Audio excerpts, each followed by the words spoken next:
The two books of Chronicles are the final books of the Hebrew Bible in the order followed by modern Judaism, in that generally followed in Christianity. They follow the two books of Kings and precede Ezra and Nehemiah, thus concluding the history-oriented books of the Old Testament. In the Christian Bible, the books are commonly referred to as 1 Chronicles and 2 Chronicles, or 1 Chronicles and 2 Chronicles. Title. The English title comes from the 5th century scholar Jerome, who referred to the book as a chronicon. In Hebrew it is called Divrei Hayamim, the matters of the days, and in Greek, Paralipomenon, things left on one side. Summary. Chronicles begins at the beginning of the history of humanity, with Adam, and the story is then carried forward, almost entirely by genealogical lists, down to the founding of the Israelite monarchy. The bulk of the remainder of 1 Chronicles, after a brief account of Saul, is concerned with the reign of David.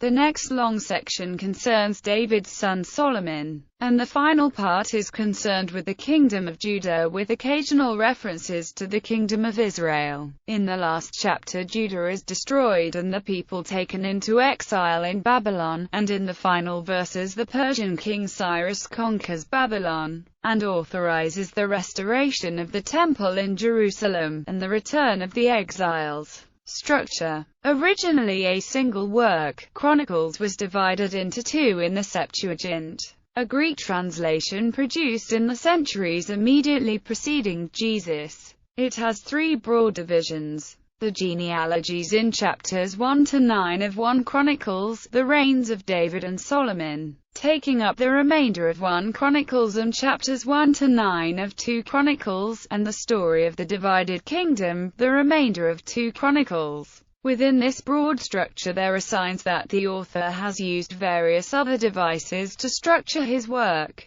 notably the drawing of parallels between David and Solomon. Composition. Origins. The last events in Chronicles take place in the reign of Cyrus the Great, the Persian king who conquered Babylon in 539 BC. This sets an earliest possible date for the book. It was probably composed between 400–250 BC, with the period 350–300 BC the most likely. The latest person mentioned in Chronicles is Ananna of the 8th generation of King Jehoiachin. Ananna's birth would likely have been sometime between 425 and 400 BC. Chronicles appears to be largely the work of a single individual, with some later additions and editing. The writer was probably male, probably a Levite, and probably from Jerusalem. He was well-read, a skilled editor, and a sophisticated theologian. His intention was to use Israel's past to convey religious messages to his peers, the literary and political elite of Jerusalem in the time of the Persian Empire. Jewish and Christian tradition identified this author as the 5th century BC figure Ezra, who gives his name to the book of Ezra. Ezra was also believed to be the author of both Chronicles and Ezra and Nehemiah, but later critical scholarship abandoned the identification with Ezra and called the anonymous author the chronicler. The last half of the 20th century saw a radical reappraisal, and many now regard it as improbable that the author of Chronicles was also the author of the narrative portions of Ezra and Nehemiah. Nevertheless, one of the most striking, although inconclusive, features of Chronicles is that its closing sentence is repeated as the opening of Ezra and Nehemiah. Sources. Much of the content of Chronicles is a repetition of material from other books of the Bible, from Genesis to Kings, and so the usual scholarly view is that these books, or an early version of them, provided the author with the bulk of his material. It is, however, possible that the situation was rather more complex, and that books such as Genesis and Samuel should be regarded as contemporary with Chronicles, drawing on much of the same material, rather than a source for it. There is also the question of whether the author of Chronicles used sources other than those found in the Bible. If such sources existed, it would bolster the Bible's case to be regarded as a reliable history. Despite much discussion of this issue, no agreement has been reached. Genre. The translators who created the Greek version of the Hebrew Bible called this book, Things Left Out. indicating that they thought of it as a supplement to another work, probably Genesis Kings, but the idea seems inappropriate, since much of Genesis Kings has been copied almost without change. Some modern scholars have put forward the idea that Chronicles is a midrash, or traditional Jewish commentary, on Genesis Kings. But again, this is not entirely accurate, since the author or authors do not comment on the older books so much as use them to create a new work. Recent suggestions have been that it was intended as a clarification of the history in Genesis Kings, or a replacement or alternative for it. Themes. The message which the author wished to give to his audience was this: God is active in history, and especially the history of Israel. The faithfulness or sins of individual kings are immediately rewarded or punished by God. God calls Israel to a special relationship. The call begins with the genealogies, gradually narrowing the focus from all mankind to a single family, the Israelites, the descendants of Jacob. True Israel is those who continue to worship Yahweh at the temple in Jerusalem,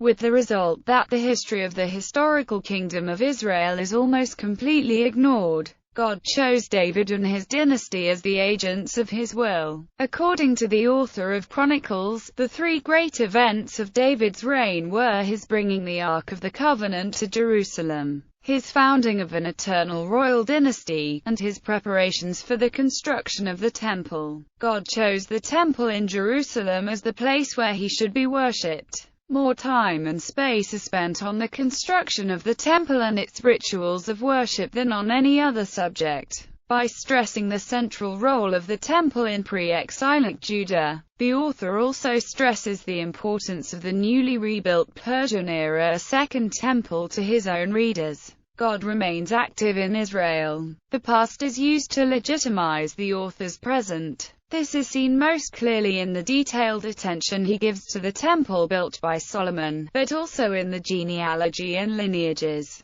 which connect his own generation to the distant past and thus make the claim that the present is a continuation of that past. Bibliography. Beentjes Pancratius C. Tradition and Transformation in the Book of Chronicles. Brill. ISBN 97804170445. Coggins, Richard J. 1 and 2 Chronicles. In Duns, James D. G. Rogerson, John William. Eerdmans Commentary on the Bible. Eerdmans. ISBN 9780802837110. Hooker, Paul K. First and Second Chronicles. Westminster John Knox Press. ISBN 9780664255916. Japhett, Sarah. I and 2 Chronicles. A Commentary. SCM Press. ISBN 9780664226411. Kalimi, Isaac. The Reshaping of Ancient Israelite History in Chronicles. Eisenbraunz. ISBN 9781575060583. Kelly, Brian E. Retribution and Eschatology in Chronicles. Sheffield Academic Press. ISBN 9780567637796. Klein, Ralph W. 1 Chronicles. A Commentary. Fortress Press. Knoppers, Gary N. 1 Chronicles. A New Translation with Introduction and Commentary. Doubleday. Mackenzie, Stephen L. 1-2 Chronicles. Abingdon. ISBN 9781426759802.